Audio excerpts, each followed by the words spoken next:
बिस्मिल्लाहिर्रहमानिर्रहीम। अस्सलाम वालेकुम नाज़रीन, आप देख रहे हैं हमारा यूट्यूब चैनल कदीम तिब्बे यूनानी और मैं हूं आपका मेज़बान हकीम हबीबुल्लाह। मोहतरम नाज़रीन, आज मैं आपके लिए खारिश का नुस्खा पेश कर रहा हूँ। आजकल बहुत खारिश है हमारे मुल्क में, हर जगह पे खारिश के मरीज बहुत ज़्यादा है। तो ये बड़ा हसीन नुस्खा है खारिश के लिए। मेरी आदत नहीं है कि मैं हर नुस्खे की तारीफ करता जाऊँ, तारीफ मेरे अल्लाह की है। नुस्खा मुख्तसर बतला देता हूँ ताकि आपका भी टाइम ज़ाया ना हो, मेरा भी ना हो। तो ये नुस्खा सुन लें, बड़ा हसीन नुस्खा है।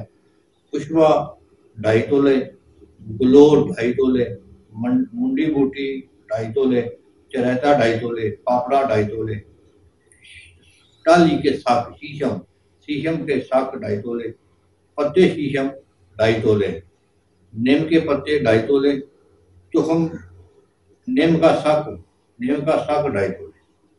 फिर नुस्खा सुन लें। कुशवा 2.5 तोले, ग्लोर 2.5 तोले, मुंडी बूटी 2.5 तोले, चरैता 2.5 तोले, पापड़ा 2.5 तोले, टाली के पत्ते 2.5 तोले, टाली का साग 2.5 तोले, नीम के पत्ते 2.5 तोले और नीम का साग 2.5 तोले। तमाम अद्वियात को 2.5 किलो पानी में भिगो दें। सुबह के वक्त उठकर इसको पकाएं।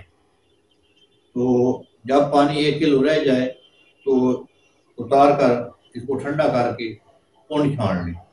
पुन छान कर वो इसको बोतल में डालकर रख लें। 2 चम्मच सुबह, 2 शाम बड़ों के लिए, 1 चम्मच सुबह शाम बच्चों के लिए। ये खाने के बाद पीना, खाली पेट नहीं पीना। सुबह नाश्ते से घंटा बाद पिला दें 2 चम्मच बड़ों को और 2 चम्मच शाम को खाने के बाद पिला दें। बच्चे को 1-1 चम्मच पिलाएं तो इंशाल्लाह खारिश खत्म हो जाएगी। बिल्कुल जिस्म कुंदन की तरह हो जाएगा। ये बड़ा बेहतरीन नुस्खा है, तो इसे ज़रूर इस्तेमाल करें। अस्सलाम वालेकुम।